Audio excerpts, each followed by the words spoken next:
Yuk, mari sama-sama kita berdoa ya. Bapa yang baik, terima kasih Tuhan. Pagi hari ini tibalah waktunya Tuhan kami untuk dengar firman Tuhan. Kami menanti-nantikan Tuhan pengajaran demi pengajaran.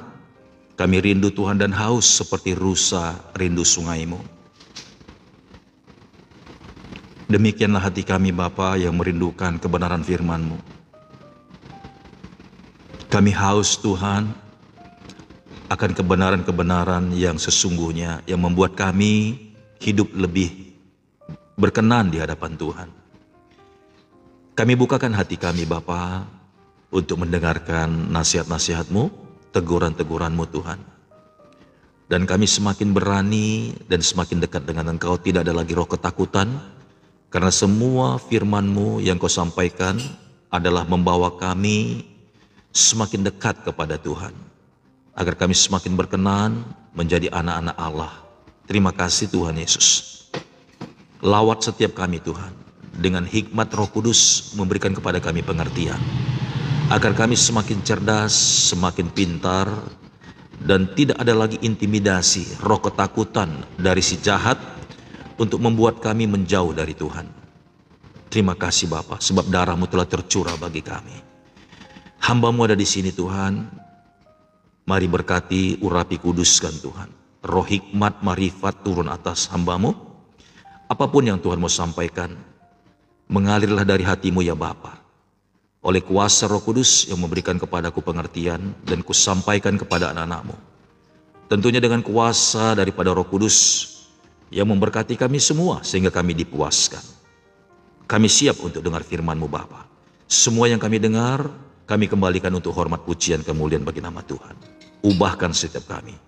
Di dalam nama Tuhan Yesus. Haleluya. Amin. Haleluya.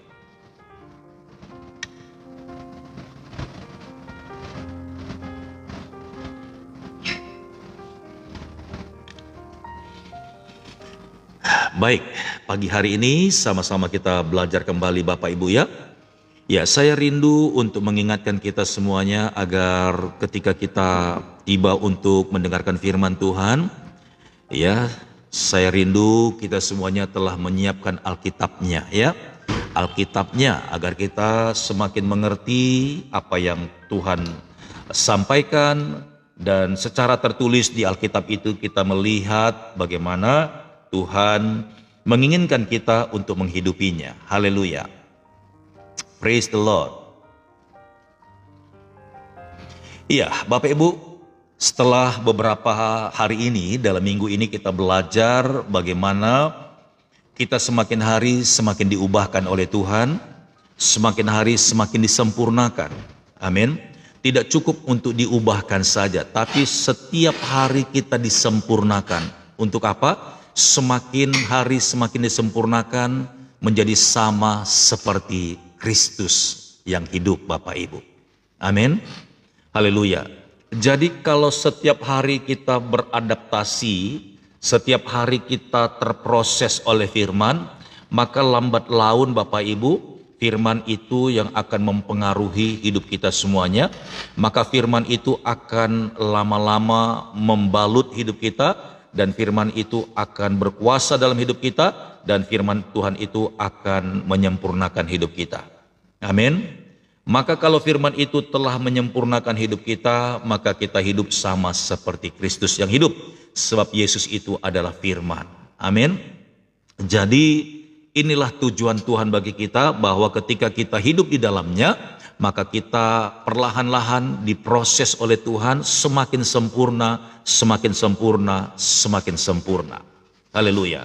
Memang secara fisikly, secara status, manusia tidak akan bisa sempurna. Tetapi yang Tuhan sempurnakan adalah karakter kita.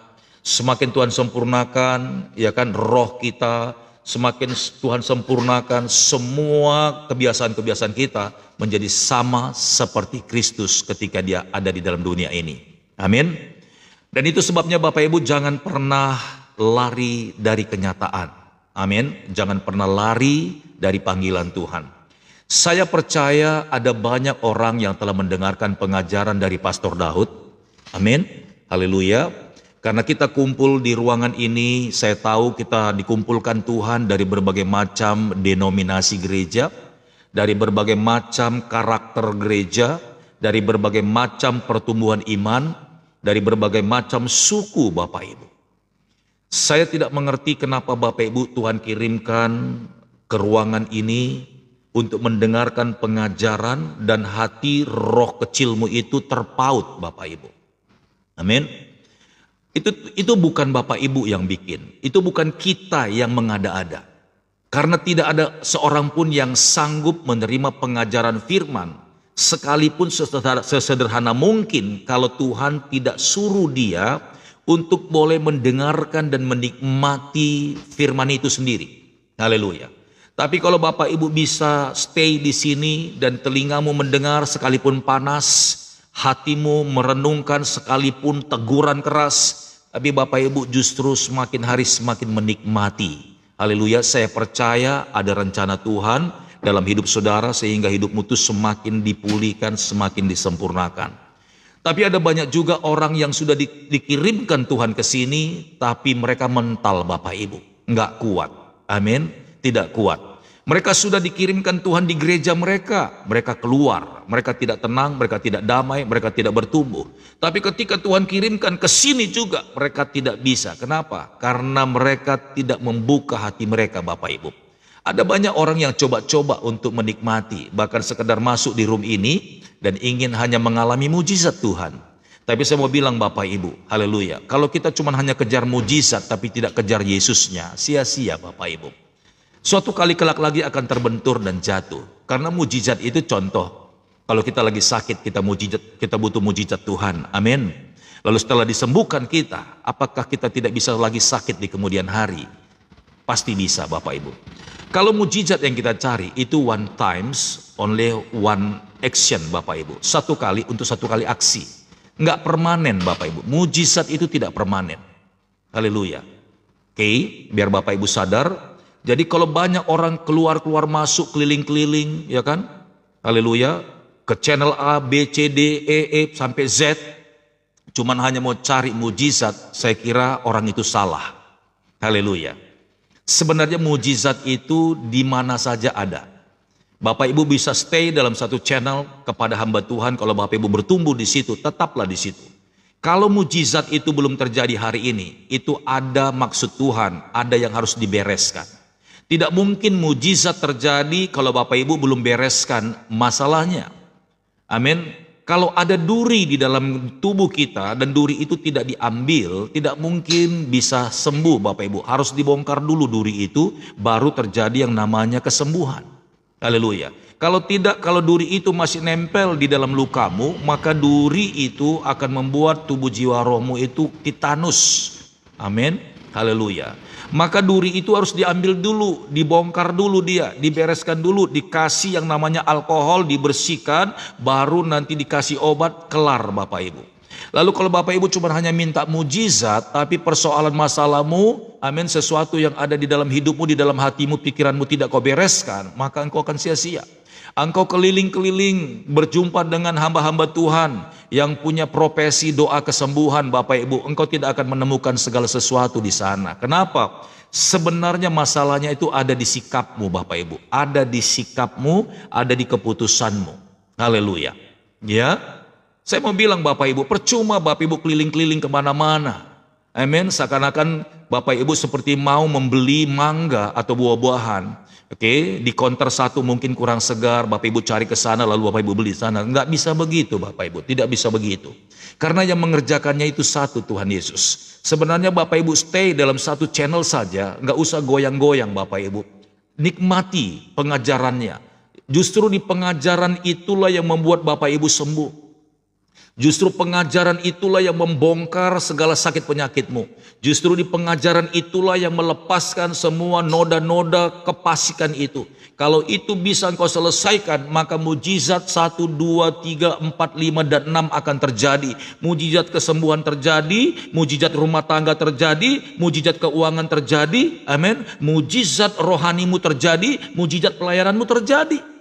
Kalau engkau merasa bahwa di sini Bapak Ibu tidak tersentuh, bukan Tuhannya kurang dahsyat, bukan pengurapannya kurang oke, tapi engkau tidak konsekuensi, engkau tidak mau dibereskan sama Tuhan. Haleluya. Orang yang model begini keliling-keliling kemanapun dia nggak akan bisa bertumbuh Bapak Ibu. Karena yang dia butuhkan sebenarnya nasihat. Karena yang dia butuhkan sebenarnya firman, bukan mujizat. Amin. Haleluya. Mujizat itu tambahan yang ke-100 Bapak Ibu. Kalau itu yang Bapak Ibu cari-cari, sia-sialah engkau masuk keluar masuk ruangan. Amin. Dengar baik-baik. Haleluya. Inti daripada mujizat itu adalah firman Tuhan Bapak Ibu. Firman Tuhan ini sanggup menembus tulang-tulang bahkan sumsummu Bapak Ibu. Haleluya. Tuhan koreksi sampai sejauh itu agar apa? Agar penyakitmu sembuh. Tuhan koreksi, Tuhan bongkar sampai sedalam mungkin agar apa? Agar kutuk-kutuk itu lepas daripada hidupmu. Tuhan bongkar semuanya sampai ke sel-sel yang paling kecil. Agar apa? Agar semua tulah aib itu semuanya tidak bisa mendekat kepadamu Bapak Ibu. Haleluya. Amin. Camkan itu Bapak Ibu. Haleluya, camkan itu. Kalau engkau datang dan singgah di channel-channel rohani cuman hanya kejar mujizat, sia-sia Bapak Ibu. Karena saya sudah katakan mujizat itu one times one action. Amin, satu kali satu aksi. Engkau butuh banyak mujizat Bapak Ibu. Haleluya. Buat apa Bapak Ibu minta cari mujizat kesembuhan tapi engkau tidak pemberesan? Hubungan suami istri kau tidak bereskan. Amin. Hubunganmu dengan Tuhan kau tidak bereskan, maka penyakit 1, 2, 3, dan 4 akan nongol lagi. Engkau bilang nanti, berarti mujizatnya bohong, berarti hamba Tuhan ini palsu, berarti hamba Tuhan itu enggak benar. Bukan hamba Tuhan yang enggak benar, siapapun hamba Tuhannya. Amin. Sekalipun hamba Tuhan itu sederhana, masih muda, tapi kalau engkau dengar firman Tuhan yang diajarkannya dan kau hidupi, engkau bertumbuh di situ dan kau luaskan Roh Kudus untuk jamah hatimu, dan aku percaya Bapak Ibu, semua mujizat yang kau butuhkan itu terjadi. Haleluya. Amin. Dengar itu baik-baik Bapak Ibu. Dengar itu baik-baik. Kurang puaskah? Haleluya. Saya bukan mau paksa Bapak Ibu untuk stay di channelnya Pastor Daud God Ministry, enggak. Amin. Tidak Bapak Ibu. Saya dipakai Tuhan, amin, sebagai penginjil yang akan mendobrak dan akan membongkar semua kedunguan-kedunguan anak-anak Tuhan selama ini. Sesungguhnya sebenarnya di gerejamu pun harus terjadi mujizat. Haleluya. Karena Tuhan Yesus sama di gereja kita, di gerejamu, di gereja saya, di live TikTok ini saudaraku. Tuhan Yesus yang sama yang mengerjakannya. Lalu kenapa mesti putar-putar seakan-akan pendetamu tidak pernah lakukan mujizat begitu? Haleluya. Itu sebuah pemikiran yang salah Bapak Ibu. Amin. Mujizat itu hanya terjadi bagi orang yang percaya kepada Tuhan Yesus. Mungkin engkau bertanya-tanya, kok aku tidak pernah terjadi mujizat, sudah didoakan gak terjadi mujizat, makanya saya keliling-keliling pastor. Yes, betul, itu memang kejadiannya. Tapi yang menjadi masalah terbesar adalah engkau tidak siap dibongkar, engkau tidak siap pemberesan, engkau tidak siap pengakuan, engkau tidak siap melepaskan semua dosa-dosamu. Betapa beruntungnya orang naik di room ini Bapak Ibu ketika dia sadar dia telah lakukan semua dosa kejahatannya, semua sakit penyakitnya, dia akui bahwa ada hal-hal yang dia lakukan yang tidak berkenan di hadapan Tuhan, lalu dia bersedia dipulihkan, dia berjanji untuk lepaskan semuanya dan berjanji tidak lakukan lagi Bapak Ibu. Haleluya. Dan Bapak Ibu boleh lihat bagaimana begitu mudahnya Tuhan lepaskan dia. Amin. Ini bukan karena kehebatan Pastor Daud, tidak Bapak Ibu, tapi dengarkanlah baik-baik. Dengarkanlah baik-baik. Dan itu sebabnya saya rindu setiap kali pengajaran demi pengajaran siapapun yang menyampaikannya, terimalah itu Bapak Ibu.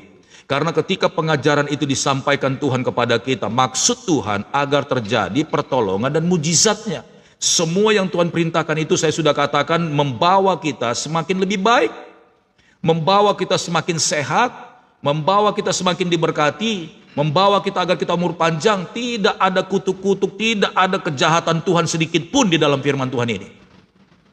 Tidak ada maksud jahat sedikit pun yang Tuhan buat bagi kita orang yang sudah ditebusnya. Masa iya sih Tuhan Yesus sudah mati, Bapa di surga sudah merelakan anaknya untuk menderita mati, untuk menyelamatkan kita, memindahkan kita dari kegelapan kepada terangnya yang ajaib. Masa iya sih kita sudah diampuni, masa iya sih sudah diselamatkan tapi masih disiksa juga sama dia? Tidak ada seperti itu, tidak ada Bapak Ibu. Tidak ada. Amin. Tidak ada, cuman orang-orang buta huruf yang melakukan, yang percaya seperti itu. Tidak ada seperti itu. Amin. Makanya saya rindu Bapak Ibu, pengajaran demi pengajaran saya juga ya diproses sama Tuhan. Tuhan singkapkan satu persatu kenapa Tuhan bawa kita ke sini, kenapa pengajarannya terus menyempurnakan roh kita itu agar kita semakin takut dan gentar kepada Tuhan. Amin. Karena hanya orang-orang yang kuduslah yang merasa takut dan gentar dengan Tuhan. Tapi orang-orang yang berdosa, pendosa-pendosa, amin, teman-temannya si jahat itu tidak pernah ada rasa takut sedikit pun. Tetapi ketika mereka mengalami masalah baru dia tahu. Dia mulai keliling-keliling dan dia mulai cari-cari Bapak Ibu. Haleluya. Praise the Lord. Ya, dengar baik-baik, ini nasihat dari Tuhan. Kalau engkau mau disembuhkan sama Tuhan, tidak mesti harus didoakan oleh hamba Tuhan siapapun. Karena ketika engkau menerima kebenaran firman Tuhan, ketika engkau menerima nasihat firman Tuhan, kalau engkau ditegurnya, katakan terima kasih Tuhan. Aku tahu aku berdosa. Aku akui Tuhan, di sini saya sering berdosa. Ketika firman Tuhan lagi mengalir, lalu engkau mendengar Tuhan, ini lagi satu ini. Dosa ini yang sering bikin saya jatuh. Ketika engkau mendengarkan lagi firman Tuhan, lalu Roh Kudus katakan ini juga kan hidupmu. Yes Tuhan, aku mengakui, ampuni saya Tuhan. Haleluya. Satu persatu dikoreksi sama Tuhan. Amin. Ketika Tuhan koreksi satu persatu hidupmu, sebenarnya Tuhan sedang mengerjakan mujizat bagi dirimu. Makanya Pastor Daud sering bilang ketika doa di air putih, kalau engkau belum lihat mujizat itu, bukan berarti Tuhan belum bertindak, bukan berarti Tuhan belum bekerja. Tetapi permukaan yang kau rasakan adalah masalah itu, penyebab akarnya itu ada di bawah. Tuhan sedang bereskan akar-akar itu dulu. Lalu ketika akar-akar itu sudah dihabiskan sama Tuhan, maka masalahmu itu lenyap Bapak Ibu. Haleluya. Maka masalahmu itu lenyap. Haleluya. Amin. Puji Tuhan Bapak Ibu. Makanya orang-orang Kristen itu ibadah bukan membahas orang lain, agama lain. Tapi orang Kristen beribadah dengar firman Tuhan itu dipaksa sama Tuhan untuk jadi orang benar, orang kudus. Amin. Orang yang meninggalkan dosa, kejahatan, perzinahan. Amin. Haleluya. Beda orang Kristen dengan orang lain Bapak Ibu. Kalau orang lain Bapak Ibu boleh perhatikan ajaran-ajarannya. Haleluya. Makanya kita harus tulus. Makanya kita harus ikhlas terus. Amin. Diproses sama Tuhan. Haleluya.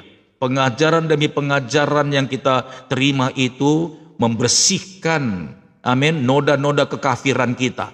Membersihkan kepasikan kita, membersihkan semua noda-noda darah kita itu, membersihkan kita semua dari segala kejahatan kita.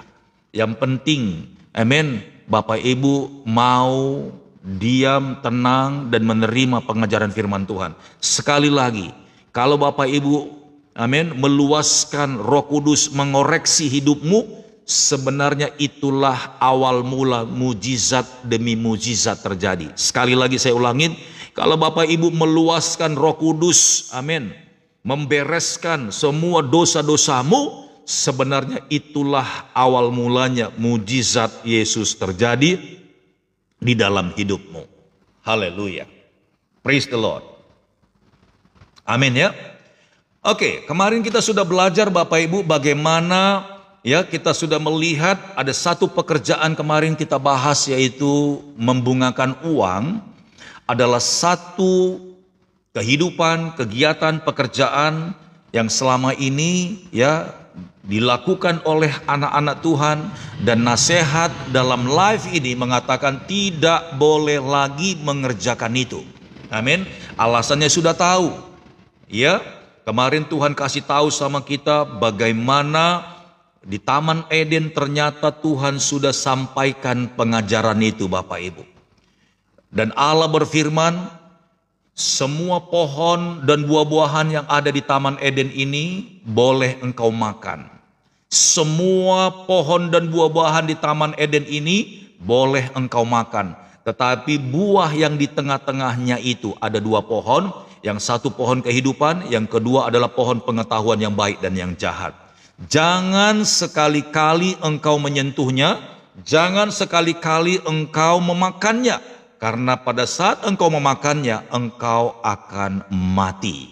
Kata mati itu engkau kehilangan damai sejahtera. Kata mati itu engkau merasa ketakutan. Amin. Kata mati itu, Bapak Ibu, putus hubunganmu dengan Allah putus. Dan itu sebabnya ketika Adam dan Hawa, amin, tidak mau mendengarkan perintah Tuhan.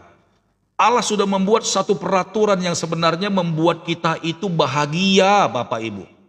Allah sebenarnya sudah membuat satu sistem di dalam Taman Eden, surga di bumi, Bapak Ibu. Sebuah peraturan agar kita tuh sehat-sehat, panjang umur. Tapi balik-balik lagi manusia ini memang degil, keras kepala, suka memberontak, Bapak Ibu. Haleluya. Ketika Adam dan Hawa berpikir-pikir, renung-renung, kenapa ya kok Allah larang kita makan buah yang di tengah-tengah taman itu? Kenapa ya Allah kita kok membuat peraturan pengecualian pohon di tengah taman Eden ini, pohon pengetahuan yang baik dan yang jahat, dan pohon kehidupan itu nggak bisa dimakan? Ada apa sih? Diamat-amati, penasaran, Bapak Ibu. Penasaran. Haleluya. Kalau sudah dilarang, sudah jangan dilihat. Kalau sudah dilarang dan tidak boleh, jangan lagi dipikir-pikirin. Tapi itu yang sering sekali kita lakukan, kan? Amin. Sudah dibilang jangan lakukan ini, jangan buat ini, jangan buat itu. Kamu tidak boleh begini, tidak boleh begitu. Tapi itu terus yang mau kita perhatikan. Itu terus yang mau dipikirkan. Itu terus yang mau direnungkan. Makanya kita terseret dengan masalah itu, Bapak Ibu. Haleluya. Amin. Itu yang saya katakan tadi, Bapak Ibu. Ada banyak perkara sebenarnya yang kita harus mengalami mujizat Tuhan. Tapi kitanya ini yang sering sekali berjalan dalam pengertian kita sendiri. Haleluya. Amin.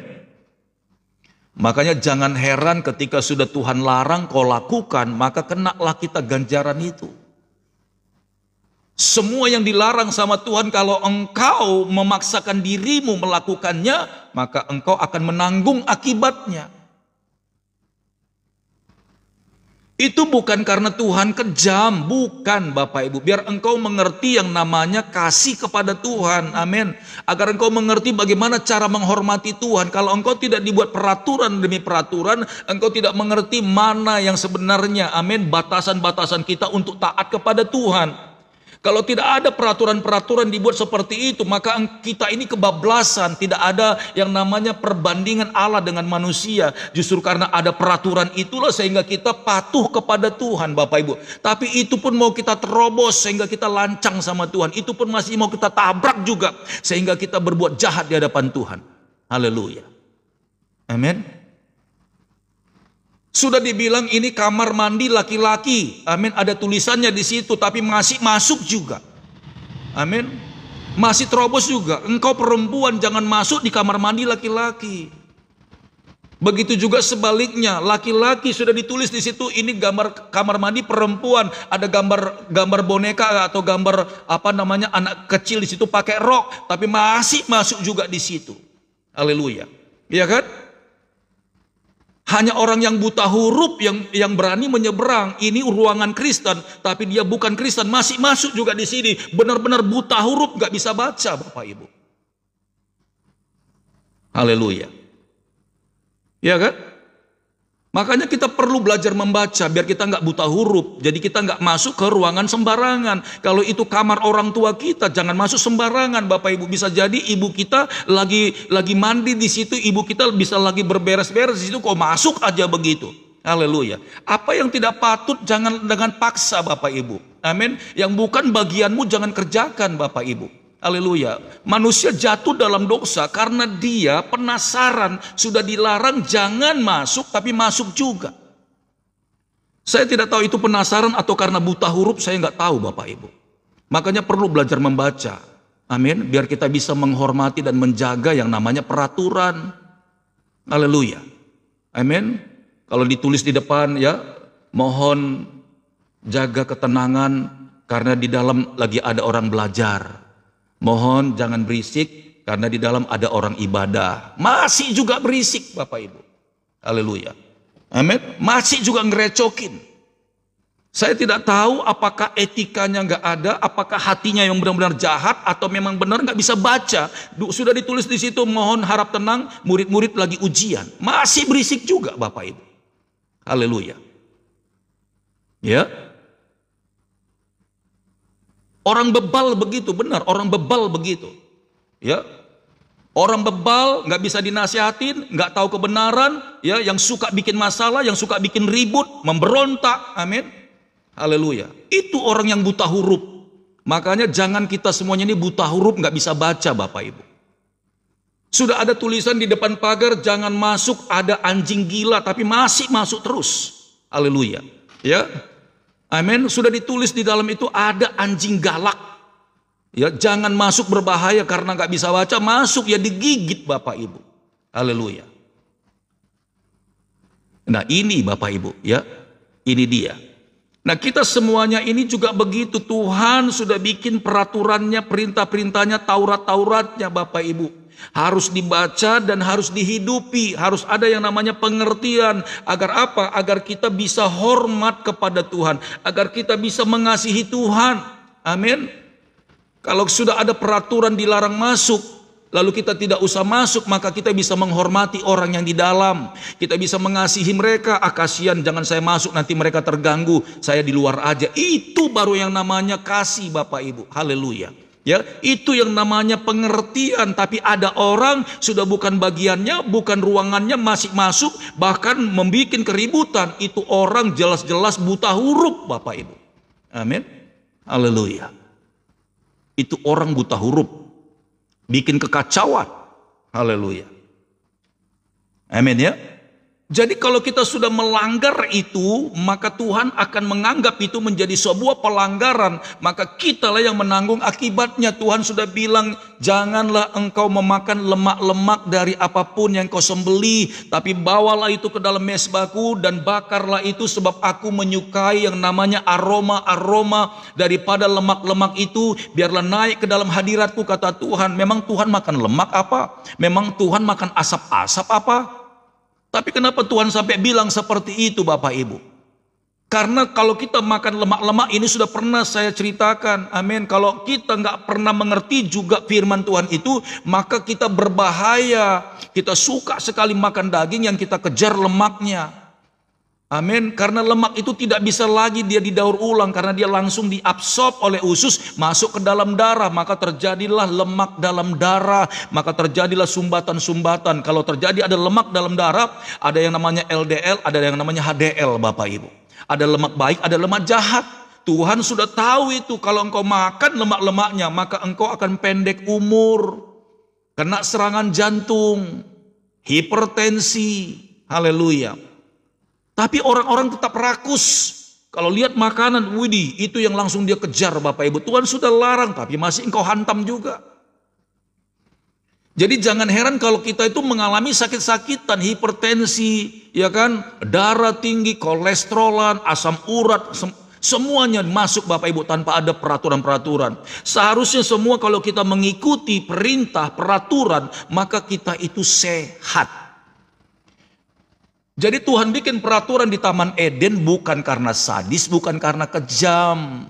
Amin. Tapi karena Tuhan rindu kita menghormati posisi ataupun standar ilahi itu.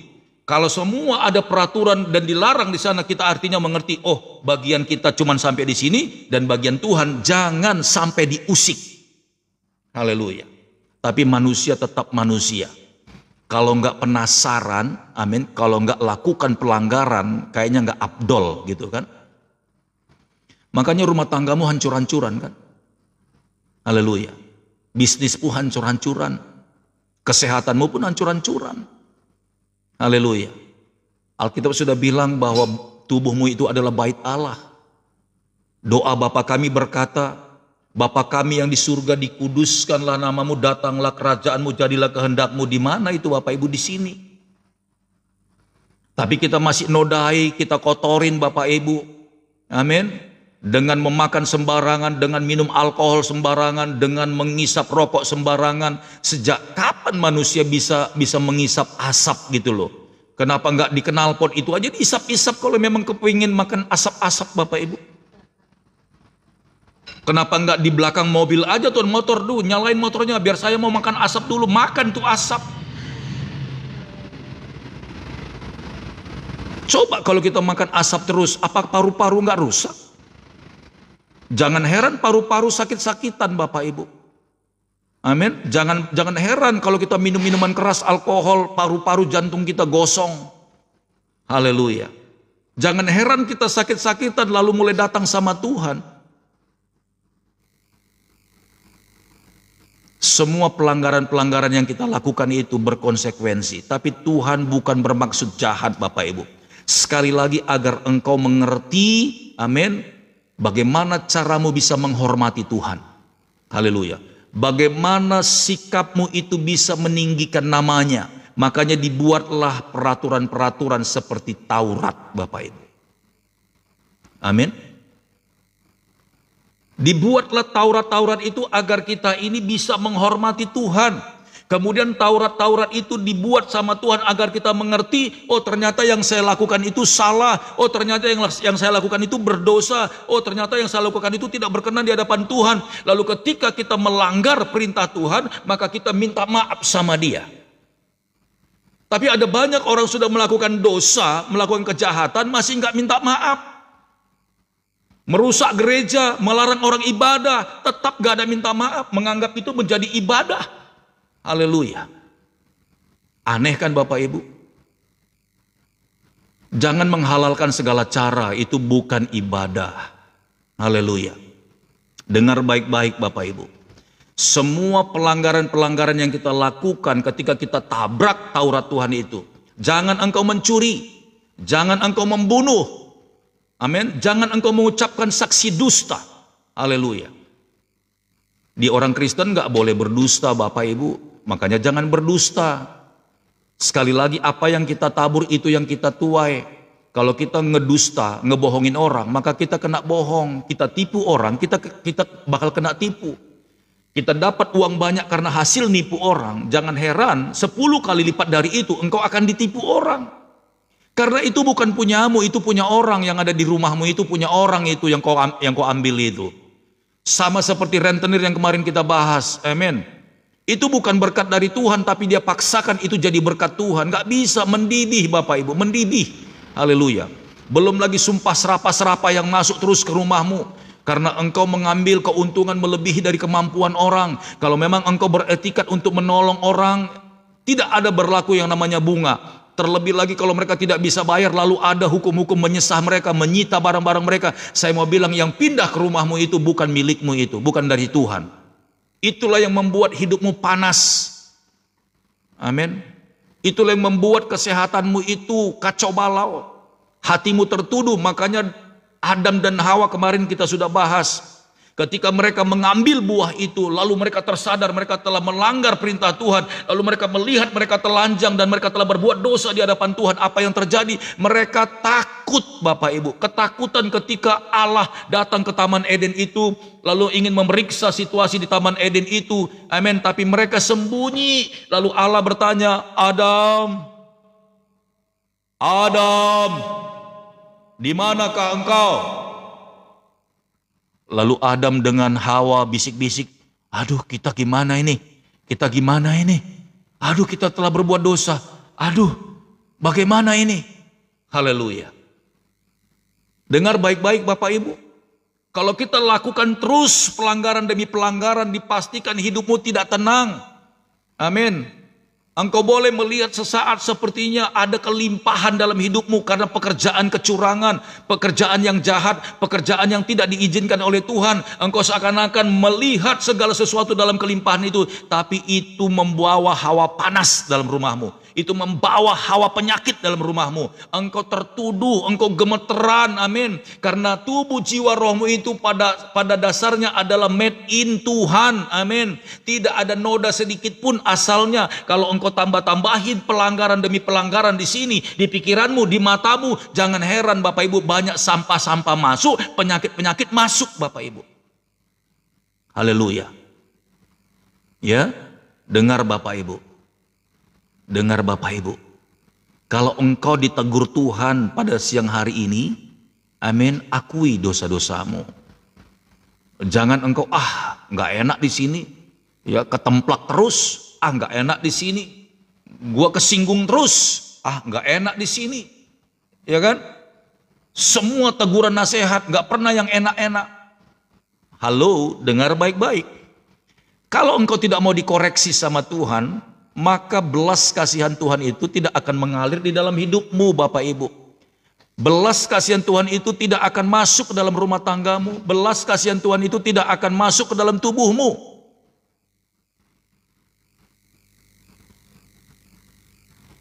Haleluya. Mulai pagi hari ini bilang sama Tuhan, Tuhan itu aku.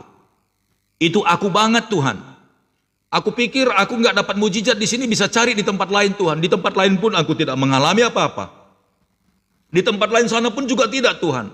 Oh ternyata karena ini rupanya masalahnya. Aku harus dibereskan. Haleluya. Yang Tuhan kehendaki ialah pertobatan. Amin. Itu yang penting, karena di dalam pertobatan itulah terjadi yang namanya belas kasihan Tuhan. Kalau belas kasihan Tuhan sudah turun dalam hidupmu, seakan-akan engkau dipeluk sama Tuhan, anak yang hilang telah kembali, engkau dipeluknya, bahkan jubah kemuliaan Yesus itu dipindahkannya ke dalam tubuhmu, maka engkau akan mengalami terobosan-terobosan pemulihan dan mujizat kesembuhan di sana Bapak Ibu. Rumah tanggamu pun secara otomatis dipulihkan, hubungan suami istri pun dipulihkan, amin. Haleluya. Kalau suami-suami sudah bertobat di sini dan menyadari dosa-dosanya karena ditegur sama Tuhan, pasti tidak akan ada lagi kedegilan, kekerasan hati. Pasti sudah ada kelembutan hati, maka dia bisa menerima istrinya, dia bisa mengakui dosa-dosanya, dia bisa minta maaf sama istrinya. Itu kalau suami-suami sudah merelakan dikoreksi, ditegur, dinasihati sama Tuhan. Dan dia bersedia dibongkar dosa-dosanya, maka suami itu pasti akan dipulihkan. Haleluya. Begitu juga sebaliknya. Kalau engkau istri-istri ditegur Tuhan hari ini, itu aku banget Tuhan. Sadari Bapak Ibu. Sadari. Sekali lagi. Amin. Mujizat itu urutan ke-100. Pertobatan itu urusan yang pertama.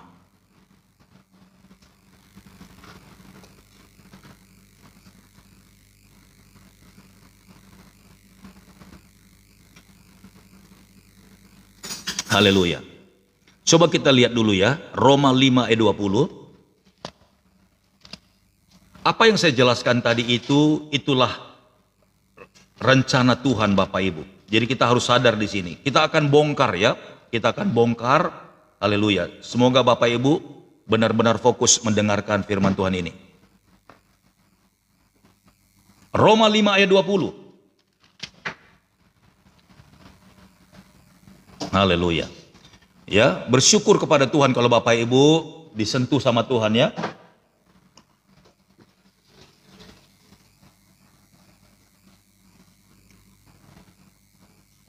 Iya, Mary Huang sudah menulisnya. Heniji sudah ya. Oke, Ibu Dinca juga sudah. Kita lihat Bapak Ibu. Roma 5 ayat 20 kita baca ya. Saya perhatikan Alkitabnya, makanya saya berharap sekali Bapak Ibu membuka Alkitab di sana. Ayat yang ke-20 berkata demikian, tetapi hukum Taurat ditambahkan supaya pelanggaran menjadi semakin banyak. Pahami dulu di sini. Amin. Kenapa supaya pelanggaran menjadi semakin banyak? Itu yang saya katakan tadi Bapak Ibu. Kalau tidak ada yang namanya Taurat, peraturan, amin, maka manusia itu tidak mengerti menghormati Tuhan. Amin. Tidak mengerti mana batas-batasannya yang menjadi bagian kita, mana yang menjadi bagian Tuhan untuk kita posisikan bahwa Dia adalah Allah. Coba kalau tidak ada hukum Taurat. Maka kita berbuat dosa pun, amin, kita mengatakan kita tidak berdosa karena tidak ada hukumnya di sana. Kita mencuri, orang tidak bisa bilang kita mencuri. Mana hukumnya? Nggak ada hukumnya. Memindahkan barang orang lain ke rumah saya nggak ada tulisannya. Amin. Saya ambil aja itu. Yang penting saya mendapatkan barang itu di pinggir jalan, saya ambil. Padahal itu punya orang. Mungkin orang lagi istirahat di situ, kita tidak lihat, kita ambil tuh keranjang punya dia. Padahal itu mencuri. Amin. Makanya kalau peraturan itu belum dibuat, bagaimana Tuhan mau bisa menunjukkan kasih sayangnya kepada kita?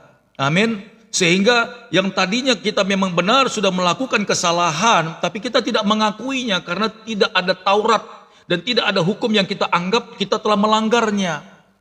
Amin.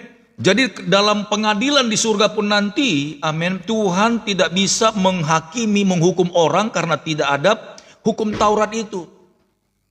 Ya, kita ambil istri orang pun kita akan anggap sah karena tidak ada hukum yang menentang hal itu.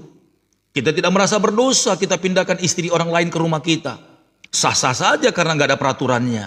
Dan kita nggak bisa dihakimi sama orang karena tidak ada peraturan hukum ataupun perintah-perintah yang melarang hal itu. Dan itu sebabnya Tuhan keluarkan hukum Taurat itu agar manusia sadar, Bapak Ibu. Ketika dia telah lakukan dosa, dia mengerti bahwa aku telah melanggar perintah Tuhan. Sekali lagi, sekalipun kita harus menanggung konsekuensinya, amin. Tapi Tuhan bermaksud agar kita ini bertobat dari kebiasaan kita.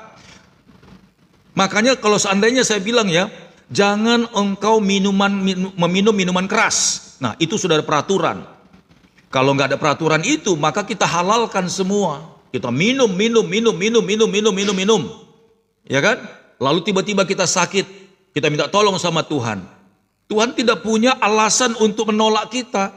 Karena kita tidak merasa ada peraturan yang melarang untuk minuman keras. Lalu kita minta sama Tuhan, minta pertolongan, kita bisa komplain sama Tuhan. Kok Tuhan nggak baik sama saya? Ngerti kan maksudnya Bapak Ibu? Justru karena ada peraturan itulah, lalu kita masih juga memasukkan alkohol ke mulut kita. Kita minum terus, ada peraturan barang siapa yang meminum alkohol ini melebihi dari batas peraturan, maka dia berbahaya, bisa sakit jantung, bisa sakit liver, bisa darahnya kebakar dan segala-galanya. Masih diterobos juga terus. Dan akhirnya ketika kita sakit, kita lapor sama Tuhan, kita lapor sama dokter, dokter bilang apa? Bapak tiap hari minum ya? Iya dokter, kan nggak boleh minuman keras. Langsung ada peraturan. Oh iya, saya salah ya. Amin. Ketika kita sudah sadar salah, disitulah kasih Tuhan itu mengalir, Bapak Ibu. Amin. Ketika kita mengaku perbuatan kita nggak berkenan, maka disitulah pengampunan Tuhan turun. Maksudnya Tuhan seperti itu. Makanya di dalam keluarga kita, kalau kita tidak mematuhi rambu-rambu peraturan-peraturan yang kita berlakukan di dalam keluarga rumah tangga kita, itu rumah tangga kacau balau, Bapak Ibu. Apalagi kalau di dalam keluarga rumah tangga kita tidak ada kebenaran firman yang harus ditegakkan, suami kemana, istri kemana, anak-anak kemana, semuanya ngeler semau-maunya. Lalu bagaimana kita mau bisa menasihati anak kita? Karena tidak ada peraturan yang kita buat, tidak ada firman yang kita tegakkan. Maka mereka melakukan apapun yang mereka inginkan, kita tidak bisa salahkan mereka. Itulah yang mau diinginkan iblis itu sebenarnya. Haleluya. Oke, kita baca Bapak Ibu. Dari penjelasan itu semoga Bapak Ibu bisa tangkap rema yang Tuhan mau bilang. Oke, kita baca 20 tadi. Tetapi hukum Taurat ditambahkan supaya pelanggaran menjadi semakin banyak. Dan di mana dosa bertambah banyak, di sanalah kasih karunia menjadi berlimpah-limpah. Pengampunan, belas kasihan, pemulihan hubungan dengan Tuhan semakin terjadi, Bapak Ibu. Berkat-berkat Tuhan dicurahkan di sana. Mungkin Bapak Ibu masih bingung. Saya kasih ilustrasi, tolong dengarkan baik-baik. Nanti Bapak Ibu simpan di hati Bapak Ibu, di relung-relung hati Bapak Ibu semuanya, agar ini tidak boleh terlupakan. Ini dari Pastor Daud ya. Haleluya. Saya kasih ilustrasinya tentang ayat ini. Satu kali ada satu keluarga Bapak Ibu. Satu keluarga ini, suami istri ini punya anak laki-laki satu. Anak laki-laki satu berusia 7 tahun. Kelas 1 SD. Amin. Satu keluarga ini punya anak laki-laki satu ya yang berusia 7 tahun, anak SD. Lalu suaminya kerja pagi-pagi, istrinya sama anak itu di rumah. Anaknya sudah bisa ditinggalin di rumah Bapak Ibu karena dia sudah umur 7 tahun. Oke.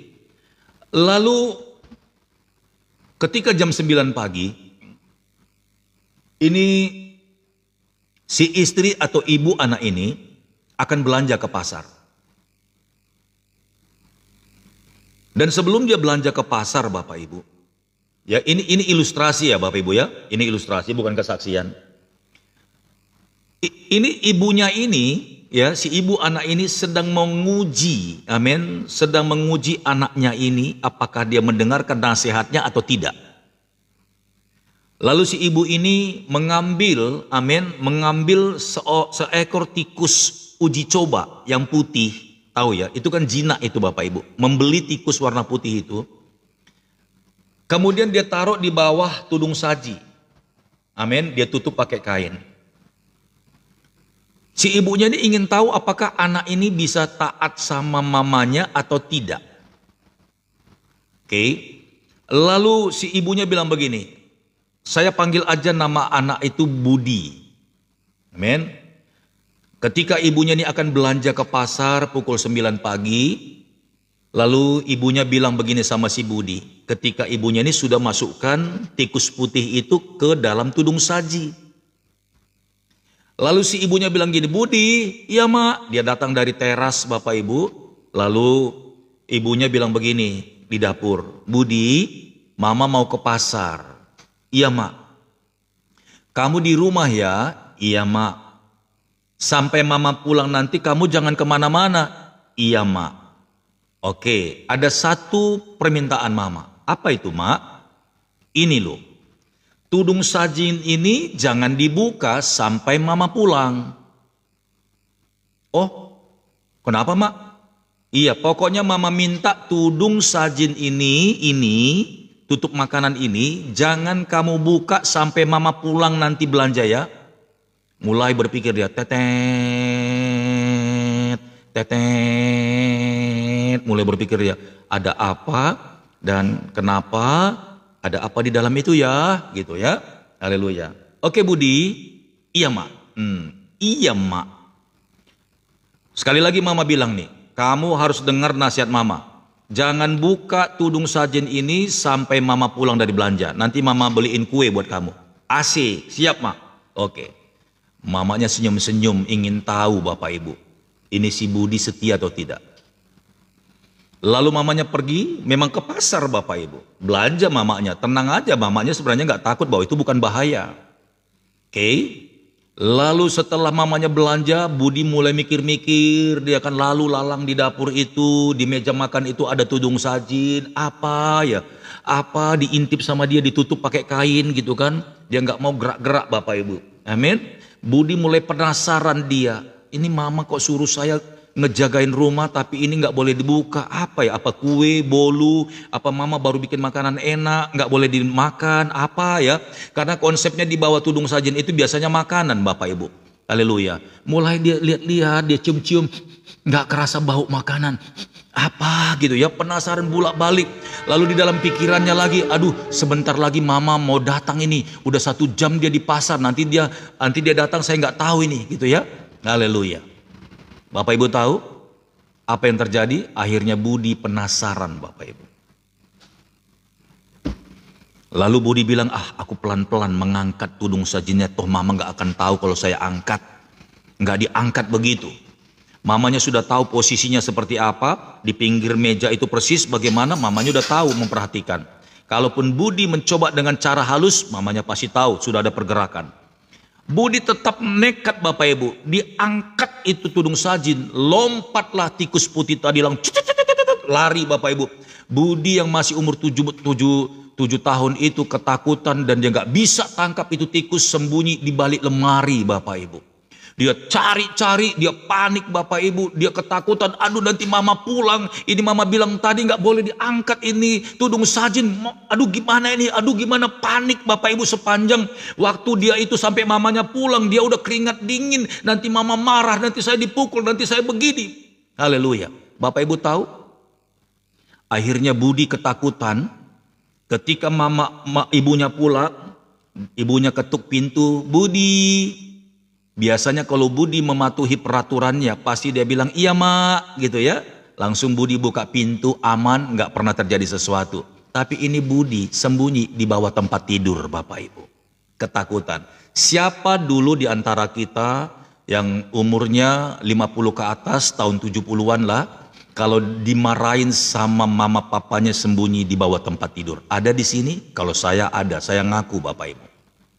Ada di sini yang bermain gunting tapi kelupaan di halaman, papa mamanya cari, nggak ketemu, lalu sembunyi, ketakutan di balik lemari? Ada di sini? Ada? Itu saya dulu. Oh, aku pastor, aku banget itu. Saya. Haleluya. Wow, benar kan? Saya juga begitu Bapak Ibu. Gara-gara main-main pohon-pohon di luar sana, Ibu Inang Penjahat Elsada juga saya dulu. Gara-gara main pohon-pohonan masak-masakan gitu kan, kelupaan pisau di belakang rumah, mama cari-cari, kita langsung shock, langsung sembunyi Bapak Ibu. Kamu ya taruh di mana tadi pisau? Enggak mak, dia cari-cari di belakang Bapak Ibu, di mana tadi, haleluya. Baru ketemu, ini mak, katanya. Begitu ketemu, dijewer kupingnya. Makanya pisau jangan dibawa keluar, dijewer kupingnya. Haleluya. Ya, amin. Ini ketika mamanya pulang Bapak Ibu, Budi nggak jawab Bapak Ibu. Mamanya langsung punya pikiran, pasti something happen. Pasti sudah terjadi sesuatu. Budi nggak juga bergeming Bapak Ibu. Budi ketakutan, nggak berani jawab. Mamanya tahu pasti Budi sudah melakukan kesalahan. Oke? Lalu ketika itu ibunya itu buka pintunya secara sendiri Bapak Ibu. Tidak dibukakan sama Budi dari dalam. Oke, lalu ibunya sudah tahu. Ibunya sudah tahu. Pasti Budi ketakutan. Tapi tidak terjadi bahaya yang terlalu fatal. Budi, mana Budi ya? Diperiksa ke dapur nggak ada. Mamanya sudah tahu pasti tikus itu sudah nggak ada di situ. Budi, cari kamar mandi nggak ada. Budi di mana? Lalu Budi nangis Bapak Ibu.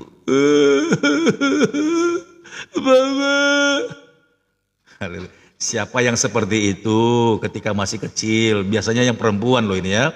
Kalau laki-laki biasanya, tapi laki-laki di bawah 5 tahun juga begitu Bapak Ibu ya. Kalau ditegur sama papa mamanya pasti nangis punya. Haleluya. Oh saya Pak katanya. Kita sedikit in memory Bapak Ibu. Maksudnya kita sedikit mundur ke belakang ya lah. Memorian lah gitu ya. Biar Bapak Ibu refresh dalam pengajaran ini. Saya pastor katanya. Ya kan, sampai kucek mata gitu kan, minta belas kasihan dari mamanya. Mamanya bilang apa? Budi, pura-pura mamanya Bapak Ibu. Budi, pura-pura suaranya kencang, langsung begitu. Budi, mama kan sudah bilang. Padahal mamanya sengaja Bapak Ibu, biar Budi ini lain kali ingat. Mama kan sudah bilang, kamu buka ya tudung sajen itu. Apa yang terjadi? Mamanya sudah tahu bakal lompat tikus kalau dibuka itu Bapak Ibu. Tikus itu paling dibeli cuma 20.000 dan masih ada di dalam rumah. Tikus itu tidak liar Bapak Ibu, masih gampang ditangkap. Tapi Budi nggak bisa tangkap Bapak Ibu. Mama,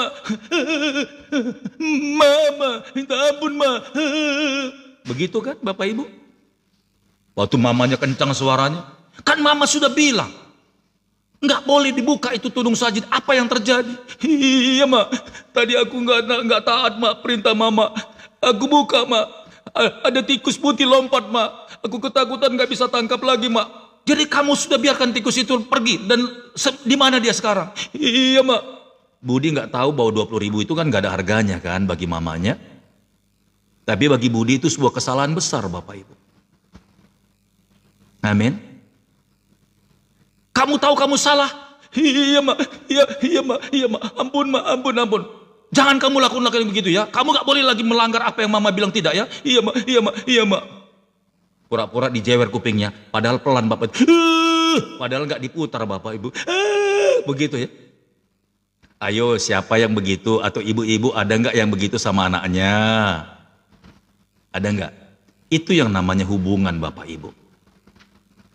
Bapak Ibu bisa merasakan kan bagaimana kasih Tuhan? Karena sayangnya Tuhan sama kita. Bisa ngerasa nggak? Ketika ditegur sama mamanya dengan kasih, ayo janji, lain kali kamu tidak boleh lagi begitu. Iya ma, aku budi janji ma, budi janji ma, maafkan saya ya ma. Tambah nangis loh dia. Udah sini ya, janji ya. Lalu mamanya peluk Bapak Ibu. Ayo sudah janji, udah. Mama nggak marah ya. Haleluya. Tadi dicubit kupingnya itu biar kamu ingat nasihat mama. Iya ma, iya janji ma, janji. Aduh. Haleluya. Keren kan Bapak Ibu? Keren kan? Seperti itulah Tuhan. Nggak ada rancangan jahat di hatinya. Nggak. No. Tak ada rancangan jahat di hati Tuhan. Pegang itu baik-baik. Semua yang kita alami karena ketidaktaatan kita itu sebenarnya teguran kasih Bapak Ibu. Haleluya. Amin. Itu teguran kasih. Bukan karena kejahatan Tuhan, tak ada itu Bapak Ibu. Nggak ada itu. Makanya ayat ini berkata, tetapi hukum Taurat ditambahkan supaya pelanggaran menjadi semakin banyak, dan di mana dosa bertambah banyak, disitulah kasih karunia menjadi berlimpah-limpah. Kalau engkau mengakui dosamu, kalau engkau sadar bahwa engkau telah melanggar perintah Tuhan, lalu engkau minta ampun sama Tuhan, disitulah Tuhan turun dan dia katakan, jangan lakukan lagi ya anakku, itu berbahaya buat kamu. Patuhlah, setialah kepada perintahku, maka damai sejahteraku akan turun kepadamu. Iya Tuhan, aku menyadari, ampuni segala dosa dan kesalahanku ya Tuhan.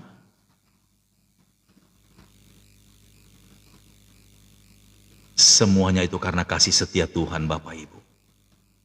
Dibuat pun hukum Taurat itu biar kita kembali kepadanya, agar kita menyesali perbuatan kita, dan kita minta ampun sama Tuhan, lalu Tuhan peluk kita begini Bapak Ibu. Dia taruh dadanya itu untuk kita bersanding. Bapa, aku minta maaf ya. Aku minta ampun buat segala dosa dan pelanggaranku. Aku menyesal Tuhan. Keren Bapak Ibu. Kita buka Ibrani pasal 12.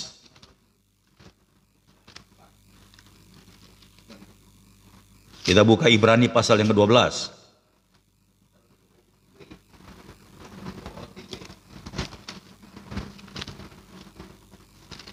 Ayat 6 dan 7.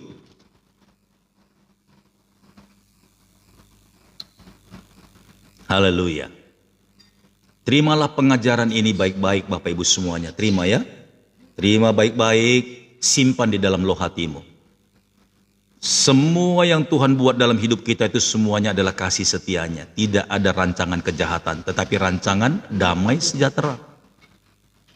Ibrani 12 ayat 6 dan 7, demikian firman Tuhan. Karena Tuhan menghajar orang yang dikasihinya, garis bawahi Bapak Ibu. Karena Tuhan menghajar orang yang dikasihinya. Menghajar seperti apakah? Apakah tanpa belas kasihan? Tidak. Kata menghajar di situ teguran Bapak Ibu. Kalau engkau ditegur sama Tuhan, terimalah itu. Kalau engkau ditegur sama Tuhan, itu artinya kamu telah salah anakku. Amin. Kalau semua yang terjadi dalam hidup kita, sakit penyakit kah, ya kan? Kemudian berkat-berkat yang kurang kah? Amin. Masalah kesehatan kah, hubungan suami istri kah, itu karena ada sesuatu yang kau langgar. Ada sesuatu yang kita tidak taati Bapak Ibu. Amin. Makanya ditegur sama Tuhan. Sakit penyakit itu teguran. Kemiskinan itu pun teguran.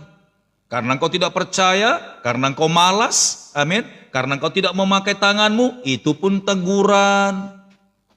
Apalagi Bapak Ibu, semuanya itu teguran, bukan penderitaan. Kalau kita sampai sakit hari ini kita ditegur, amin.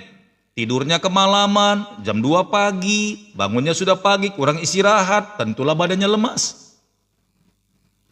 Makan sembarangan, nggak pernah mau masak sendiri, masak di pinggir jalan, makan beli yang di pinggir jalan, makanya cacingan Bapak Ibu.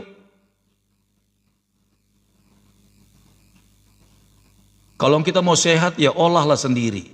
Nggak mesti juga beli yang mahal-mahal, tapi olahlah sendiri. Beli yang berkualitas sedikit juga nggak apa-apa. Masak, makan.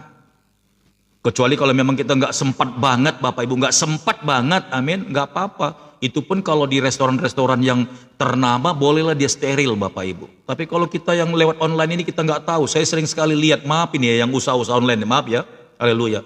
Setelah saya selidiki, amin, dia punya display, punya counter itu di pinggir-pinggir got, di tengah-tengah kegelapan Bapak Ibu, di balik-balik rumah nggak jelas, di sampingnya ada apa, di belakangnya ada apa nggak jelas Bapak Ibu. Yang penting tempat dapurnya dia. Boleh cek aja, boleh cek Bapak Ibu, boleh cek. Apakah yang saya kasih tahu ini salah? Haleluya. Makanya Bapak Ibu jangan heran, oh kok ini nggak enak ya, ini di mana sih? Saya dapatnya di online loh, yang di sebelah mana? Coba cari, budu. Kalau Bapak Ibu mau beli pun, lihatlah tempatnya Bapak Ibu. Lihat dengan mata kita sendiri dia masak. Oke, oh percaya betul. Oke, aman Bapak Ibu. Amin. Tapi kalau kita mau siap saji darurat Bapak Ibu, ya itu butuh yang namanya ekstra keberanian. Haleluya. Oke. Saya teruskan ayat 6 tadi ya. Karena Tuhan menghajar orang yang dikasihinya dan ia menyesah orang yang diakuinya sebagai anak. Artinya kalau kita dapat teguran, kita ini dianggap anak sama Tuhan. Amin. Kita ini dianggapnya anak, ditegurnya, disesah itu bukan disiksa, tapi ada konsekuensi. Sesah itu ada konsekuensi. Kalau engkau malas maka terlambatlah engkau sekolah. Kalau engkau terlambat sekolah berarti bodohlah kita. Itu namanya menyesah, konsekuensi.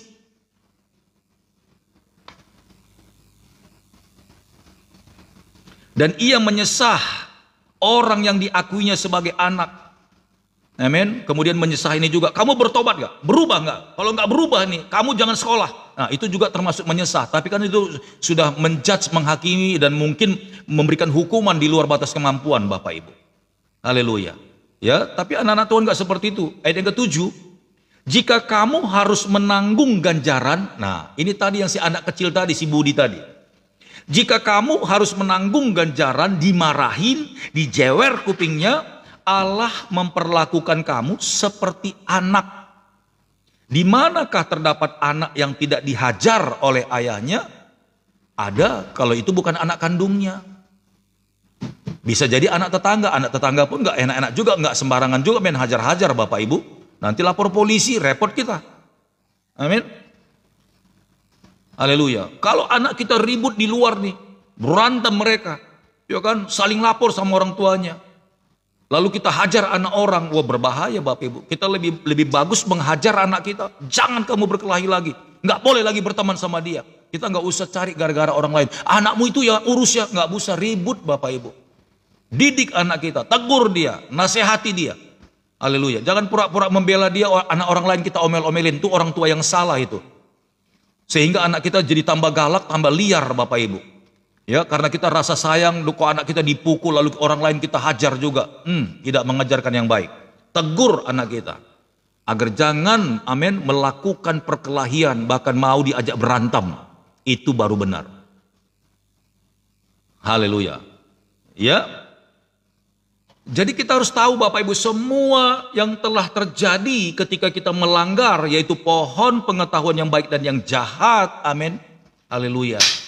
Itu adalah sebuah peraturan yang Tuhan buat agar kita merasakan belas kasihan Tuhan itu. Sekalipun Adam, memang Adam diganjar Bapak Ibu. Dia keluar dari Taman Eden bukan karena dia tidak boleh lagi di Taman Eden. Karena takut nanti pohon kehidupan itu juga diambil sama dia. Apalagi Adam sudah jatuh dalam dosa, maka dia tidak bisa masuk lagi di Taman Eden itu karena ada satu pohon kehidupan yang tidak boleh dia sentuh. Kalau sempat dia sentuh, dia makan, maka Adam dan Hawa itu menjadi makhluk yang kekal Bapak Ibu. Kematian tidak bisa lagi menimpa dia. Coba bayangkan, itu artinya dosa kekal selama-lamanya. Amin Bapak Ibu semuanya. Haleluya.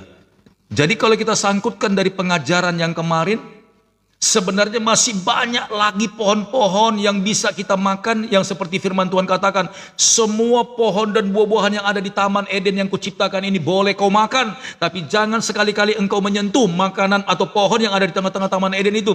Mana yang Tuhan larang, mana yang Tuhan tidak bolehkan, jangan dilakukan agar tubuh kita sehat, agar rumah tangga kita diberkati, Bapak Ibu. Jangan cari gara-gara. Amin. Haleluya. Coba cross check Tuhan, apakah ini berkenan di hadapanmu? Kalau engkau merasa dan Roh Kudus kasih tahu bahwa pekerjaan ini, amin, pekerjaan yang benar-benar tidak sesuai dengan firman Tuhan, jangan lakukan. Amin. Banyak kan pekerjaan-pekerjaan sebenarnya yang tidak sesuai dengan firman Tuhan? Banyak Bapak Ibu. Cuman kalau saya sebutkan di sini satu persatu kan gak enak kan, menjadi menjadi justice kepada orang-orang yang mengerjakannya. Jangan Bapak Ibu. Tapi saya percaya Bapak Ibu sudah mengerti bahwa membungakan uang itu adalah salah satu di antara sekian banyak yang disebut menjadi pohon-pohon pengetahuan yang baik dan yang jahat. Kenapa pohon pengetahuan yang baik dan jahat? Karena ketika engkau lakukan itu, maka engkau mulai tersadar bahwa aku telah berdosa. Di situ engkau mengetahui bahwa engkau telah bersalah. Itulah pohon pengetahuan yang baik dan yang jahat. Sama seperti si Budi tadi. Begitu dia angkat tikusnya lompat, langsung pucat keringat dingin dia. Dia cari-cari, dia kejar-kejar tikus itu tidak dapat. Lalu dia mulai ketakutan. Aduh, nanti mama marah. Bukankah itu yang terjadi Bapak Ibu? Kalau kita melakukan ketidakbenaran di hadapan Tuhan, ada ketakutan, kekhawatiran, nervous anxiety, roh kecemasan, itu bukan tanpa alasan Bapak Ibu. Itu melekat. Amin. Menyaksikan video-video kotor sampah pun itu menimbulkan ketakutan, kekhawatiran. Awalnya mata kita itu seperti terrefleksi. Saraf-sarafmu sepertinya ya kan mengalami sesuatu yang amazing. Tapi bagaimana engkau bisa menghapuskan memori yang sudah direkod matamu ketika kau menyaksikan video-video yang sampah itu Bapak Ibu? Haleluya. Bertahun-tahun kau melekat di sini. Engkau coba hapus, nggak bisa. Amin. Tertuduh ketika engkau berdoa, Tuhan Yesus nongol dia, nongol dia. Aduh Tuhan, dalam nama Yesus, dalam nama Yesus, dalam nama Yesus keluar. Ketakutan mulai tertuduh, Tuhan, kenapa saya lakukan itu? Amin. Haleluya. Saya percaya pada siang hari ini Bapak Ibu semuanya di-refresh kembali sama Tuhan. Oke, perhatikan kehidupanmu, perhatikan pekerjaanmu, perhatikan sikapmu hari ini. Mana yang Tuhan tidak izinkan jangan lakukan. Kalaupun engkau harus menanggung konsekuensinya karena engkau sudah melakukan, amin, itu artinya engkau harus datang sama Tuhan. Kau minta ampun sama Tuhan, amin, engkau minta ampun dan mengaku dosa di hadapan Tuhan. Maka 1 Yohanes 1 ayat 9 itu akan terlaksana dalam hidupmu. Jikalau engkau mengaku dosamu, maka ia adalah adil, dia setia, dia akan mengampuni segala dosamu dan menyucikan engkau dari segala kejahatanmu. Amin. Harus terjadi itu. Lalu ketika engkau mengakui dosa-dosamu, maka engkau akan mendapatkan kasih karunia di hadapan Tuhan. Tuhan Yesus memberkati. Shalom.